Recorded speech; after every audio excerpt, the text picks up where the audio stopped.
مولا ارشاد فرماتے ہیں کہ تعجب ہوتا ہے مجھے اس شخص پہ کہ ساری زندگی کمانے میں خرچ کر دیتا ہے اور پھر جو کمایا ہے اس کو اپنی صحت پہ خرچ کر دیتا ہے،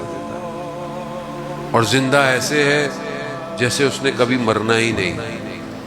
اور جب مرتا ہے تو ایسے جیسے کبھی زندہ ہی نہیں تھا۔ ایسا ہے آپ کے سامنے، کتنا انسان بھاگ دوڑ میں لگا ہوا ہے اپنی زندگی، بھاگیں، محنت کریں، سب کریں، حلال رزق کمائیں، کوشش کریں، پڑھائی کریں، سب کریں، لیکن ہمیشہ یاد رکھیں موت کا وقت کسی کو نہیں پتا، کبھی بھی ایگزٹ ہو جائیں گے ہم اس دنیا سے، کبھی بھی دنیا چھوڑنی ہے ہمیں، پتہ تھوڑی ہے کہ آپ 60 سال رہیں گے، مجھے خود نہیں پتا میں نیچے اتر کے زندہ ہوں کہ نہیں پتا، مجھے کسی کو بھی نہیں پتا۔ تو جہاں ہم نے ہر لمحے جانا ہے، کبھی بھی جانا ہے، اس کے لیے تیار رہنا ضروری ہے جان محترم، اسی کے لیے تیار رہیں۔ اور یہ خدا کا شکر ہے کہ بہرحال ہمارے ہاں کوئی دنیا سے چلا جائے، اس کی برسی ہو، سوئم ہو، تو ہم اللہ کا ذکر کرتے ہیں اور اہل بیت کا ذکر کرتے ہیں، ورنہ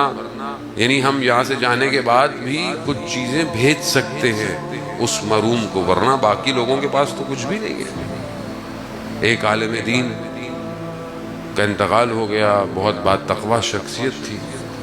اور دوسرے عالم دین کے خواب میں آئے، دیکھا مجلس ہو رہی ہے، باہر کھڑے ہوئے ہیں، تو انہوں نے بولا کہ آپ کا تو انتقال ہو گیا ہے، بولا آپ کیا کر رہے ہیں؟ کہا یہ جو مجلس ہو رہی ہے اس مجلس میں لوگ گریہ کریں گے، روئیں گے امام حسین پر، تو میں ان کے آنسوؤں کو جمع کرنے آیا ہوں۔ کہا کیوں؟ کہا اس عالم میں آنسو نہیں ہے، جو کچھ ہے وہ یہی ہے، یعنی جو کچھ کریں گے وہی ملے گا، سجدہ وہاں نہیں ہے، سجدے کا نتیجہ ہے، عزاداری کا نتیجہ وہاں ہے، زیارت عاشورہ پڑھیں گے نتیجہ وہاں ہے۔ ہم دنیا کے لیے کرتے ہیں سارے، اچھی بات ہے، آپ 40 دن زیارت پڑھیں، فلانا پڑھیں، بری بات نہیں ہے، لیکن کوئی کام ایسا بھی تو ہو جو آخرت کے لیے ہو۔ کون کرے گا؟ یہ تو اگر آپ کی اولاد اچھی ہو کہ خدا ان کی اولاد کو جو ہے وہ باقیت و صالحات قرار دے، مسرور بھائی کی، بہرحال، لیکن کس کی اولاد مجھے خود نہیں پتا، میری اولاد میرے لیے کیا کرے گی، تو اپنا پیکج جو ہے وہ آخرت کا لگا کے جائے، کوئی کنواں کھود کے جائے، کوئی اینٹ لگا کے جائے، کوئی کتاب لکھ کے، کوئی کتاب ترجمہ کر کے، کوئی ایسا کام کرے جو آپ کے پیچھے چلتا رہے،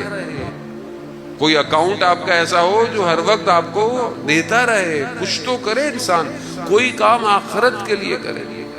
انسانیت کے لیے اگر آپ نے کام کیا تو آخرت کے لیے کام۔ بھئی میں نماز شب پڑھتا ہوں، میں نے فلانا کیا، مولانا صاحب میں نے زیارتیں کی ہیں، میں اتنے پیدل چلا ہوں، یہ کرو، اللہ کہے گا بھئی یہ تو اپنے لیے کیا تم نے، انسانیت کے لیے کیا کیا؟ کہیں بلب لگایا، کہیں پنکھا لگایا، یہ تو بہت چھوٹی سی مثالیں دے رہا ہوں میں آپ کو، اصل کام تو اس سے بھی بڑا ہے۔ کوئی ایسا کام کرتے کہ لوگ بھی تمہیں یاد رکھتے، اور وہی پھر کالا امیر المومنین اذان محترم کہ زندہ ایسے رہو کہ لوگ تم سے ملنا چاہے، جب مر جاؤ تو لوگ تم پہ گریہ کریں۔ اپنے آپ کو ائمہ کے اقوال کا مصداق بنائیں کہ یہ امام نے جو قول فرمایا ہے میں کہاں کھڑا ہوں اس قول میں، اور ہم کیسے اپنے آپ کو کمپیئر کریں گے؟ دنیا کی چیزیں آپ بے شک اپنے آپ کو بزنس میں، پڑھائی میں کریں، لیکن اصل زندگی تو وہیں پر ہے۔ بل تؤثرون الحیات الدنیا والآخرۃ خیر وابقیٰ، آخرت باقی رہے گی، اس آخرت جو باقی رہے گی اس کے لیے کیا میں اپنی زندگی میں کر رہا ہوں۔ اگر کوئی بھی کام کروں، اگر نیت یہی ہو کہ پروردگار تیری خاطر کر رہا ہوں، چاہے میں ایک شخص کو پانی کیوں نہ پلا رہا ہوں، چاہے میں رستے میں رکھا ہوا پتھر ہی کیوں نہیں کنارے کر رہا، خوب یہ کام آخرت کے لیے ہے، وہ اپنی زندگی کو ایسے گزارے۔